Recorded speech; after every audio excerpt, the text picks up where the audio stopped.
अस्सलामुअलैकुम everyone, I hope you all doing well. तो आज मैं अपनी सेकंड वीडियो आपके साथ प्रेजेंट करना चाहूँगी जिसका टॉपिक है फ़ोटोथेरेपी। अब फ़ोटोथेरेपी जो है वो न्यूनेट के, क्योंकि ये न्यू बॉर्न का टॉपिक मैं आज आपके साथ डिस्कस करना चाहूँगी। वो न्यू बॉर्न जिनको फ़ोटोथेरेपी पे रखा जाता है उसकी मैं आपके साथ क्या ऑब्जेक्ट मैं आपके साथ डिस्कस करना चाहूँगी, जिसमें थोड़ी सी हिस्ट्री दूँगी मैं आपको, उनकी डेफिनेशंस बताऊँगी, साइड इफ़ेक्ट्स बताऊँगी और नर्सिंग केयर। ठीक है, जो नर्सिंग केयर न्यूबॉर्न को दी जाती है, वो न्यूबॉर्न जो फ़ोटोथेरेपी के अंदर हों उनको नर्सिंग केयर किस तरीके से नर्स जो है वो उसको केयर प्रोवाइड करेगी, वो मैं आज की वीडियो में आपके साथ शेयर करूँगी। मेरे साथ टच रहिएगा। सबसे पहले मैं आपको डेफिनेशन बाद में बताऊंगी। सबसे पहले मैं आपको हिस्ट्री देना चाहती हूँ इसके बारे में थोड़ी सी, कि भाई फ़ोटोथेरेपी जो है ये फ़र्स्ट डिस्कवर किया गया था इन रेचफोर्ड हॉस्पिटल। अब ये रेचफोर्ड हॉस्पिटल कहाँ था? ये इंग्लैंड का एसर्ट के अंदर एक हॉस्पिटल है जिसके अंदर फ़र्स्ट डिस्कवरी हुई थी फ़ोटोथेरेपी में। ठीक है, न्यूनेट कोई वार्ड वहाँ पर बना हुआ था, वहाँ सबसे पहले इसकी डिस्कवरी की गई थी फ़ोटोथेरेपी की। इसमें डेफिनेशन मैं आपसे बताऊंगी कि phototherapy is a treatment which is special type of light, not sunlight. It's sometimes used to treat newborn jaundice by lowering the bilirubin level in your baby's blood through a process called photooxidation. तो phototherapy, what's the meaning, actual meaning of phototherapy? आपको पता है कि phototherapy दो components हैं, जिसमें photo means होता है लाइट, बिजली, ठीक है, रोशनी। तो photo mean light and therapy, therapy मतलब होता है किसी भी चीज़ का ट्रीटमेंट होना। ठीक है, तो फोटोथेरेपी एक ऐसा टर्म है जो यहाँ पे न्यूबॉर्न के जॉइंटिस के लिए इस्तेमाल किया जाता है। ये ट्रीटमेंट जो है, ये थेरेपी जो है, ये न्यूबॉर्न के जॉइंटिस में ट्रीट की जा रही है। सही है, और इसको कुछ अमाउंट में इसकी जो वेव्स होती हैं उसकी जो मैक्सिमाइज होता है, उसके नंबरिंग होते हैं, उसको लुक आफ्टर करके, उसको सही से कंसिडर करके एक सेट करके बच्चों को दिया जाता है।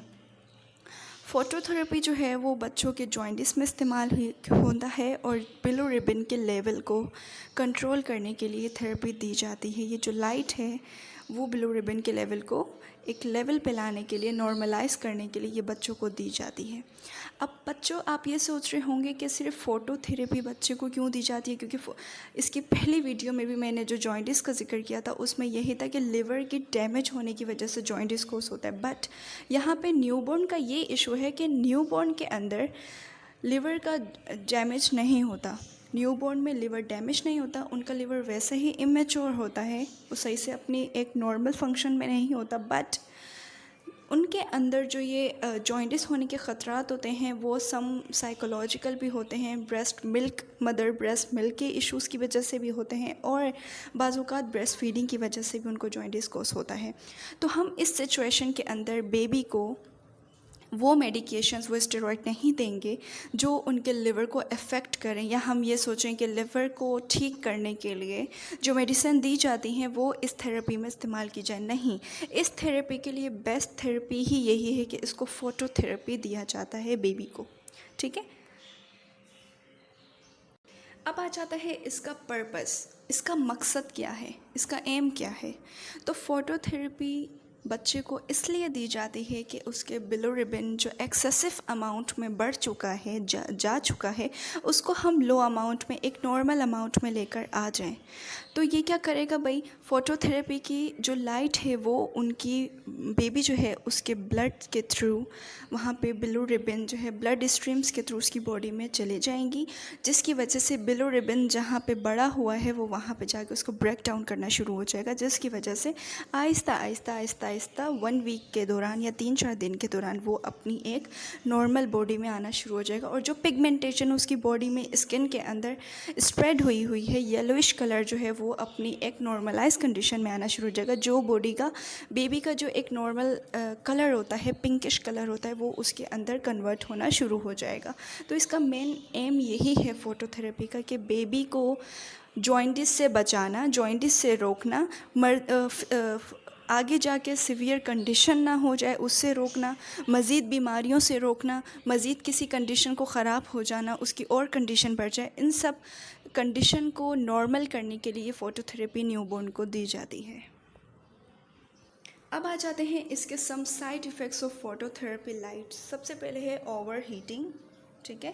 साइड इफ़ेक्ट ओवर हीटिंग, ज़ाहिर सी बात है ज़्यादा देर अगर जिस बच्चे को फ़ोटोथेरेपी दी जाएगी तो उसकी ओवर हीटिंग की वजह से उसको हाइपर पायरेक्सिया भी हो सकता है, सही है। तो हमने एक नॉर्मल अमाउंट में डॉक्टर की प्रिस्क्रिप्शन के हिसाब से हमने उसको एक लेवल पे, एक टेम्परेचर पे उसको वो थेरेपी देनी है।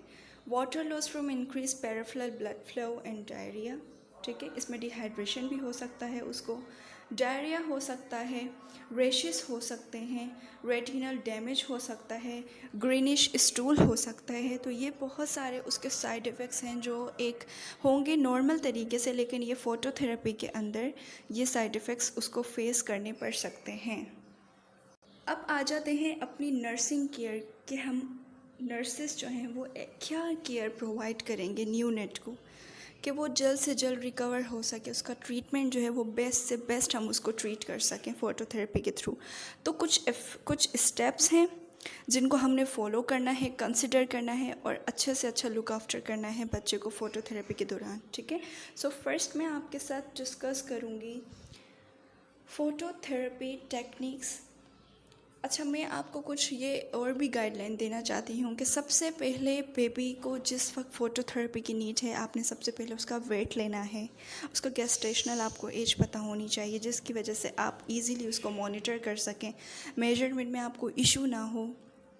तो आपने करना है, आपने परफॉर्म हैंड वॉश करना है, place baby naked in a cradle in a incubator. आपने क्या करना है, बेबी जो है वो नेकेड होगा बाय नर्सेस। अब आपने उसकी होल बॉडी को नेकेड करना है, सिर्फ 2 जगह ऐसी हैं जिनको अननेक करना है आपने, लाइक उनकी आइज़ है, आइज़ टोटली कवर होंगी और उनका जो पेरिनल एरिया है वो कवर होगा, ठीक है। उसके बाद क्या है, fix I shades and genital area, ये मैं आपको बता चुकी हूँ। उसके बाद कीप्स बेबी एटलीस्ट 45 सेंटीमीटर। जी, ये चीज़ बहुत मज़े की एक मतलब सुनने की बात है, ये क्वेश्चन बहुत ज़्यादा दफ़ा आते हैं कि बेबी और इन फ़ोटोथेरेपी और बेबी के दरमियान जो मार्जिन आ रहा है, डिस्टेंस आ रहा है, वो कितना सेंटीमीटर होना चाहिए, ठीक है। तो ये है कि 45 सेंटीमीटर आपने उन दोनों को डिस्टेंस में रखना है। उसके बाद है कि स्टार्ट फ़ोटोथेरेपी आपने स्टार्ट कर लेनी है, फ्रूइंग एक्स्ट्रा फोर्स। जी, इसमें आपने क्या करना है कि भाई 2 आवरली आपने उसको ब्रेस्ट फीडिंग पे लगाना है। ब्रेस्ट फीडिंग जॉइंटिस को एक और बेनिफिशियल एक इफ़ेक्ट ये भी है कि बेबी को ज़्यादा से ज़्यादा ब्रेस्ट फीडिंग करवानी है, मदर की जितनी हो सके आपने ब्रेस्ट फीडिंग करवानी है। और जब वो ब्रेस्ट फीडिंग के लिए तैयार हो, बेबी एग्री हो, जब वहाँ जा रहा हो ब्रेस्ट फीडिंग के लिए, तो आपने क्या करना है, आपने फ़ोटोथेरेपी लाइट जो है वो ऑफ़ कर देनी है, ठीक है। उसके बाद आपने क्या करना है, बेबी जब फीडिंग के दौरान हो आपने लाइट को ऑफ़ करना है। और एक आपने तब जब आप बेबी का ब्लड सैम्पलिंग कर रहे हो, ब्लड कलेक्ट आपको करना हो, उस वक्त आपने फ़ोटोथेरेपी मशीन को इन्फ्लोरेसेंट लाइट जो है, फ्लोरेसेंट लाइट आपने उसको ऑफ़ कर देना है, ठीक है। अब सीवियर कंडीशन कभी ऐसा हो जाता है कि baby in severe, if your baby is in severe condition, तो उसमें यह होता है कि बाज़ात नेकेड एरिया जो है वो होल बॉडी का, आई को छोड़ के पूरा होल बॉडी को नेकेड करना पड़ता है, उसमें पेरिनल एरिया भी आ जाता है, ठीक है, जेनिटल एरिया भी आ जाता है, बट वहाँ पे यूरिन बैग लगा लेते हैं। और फ़ोटोथेरेपी ज़्यादा से ज़्यादा जो बच्चे जो हैं सीवियर कंडीशन में हैं उनको बहुत जल्दी जो है लेस टाइम में उनको ज़्यादा ट्रीट करना है, ट्रीटमेंट देनी है, तो उस दौरान हम उस जगह को भी नेकेड कर लेते हैं, ठीक है।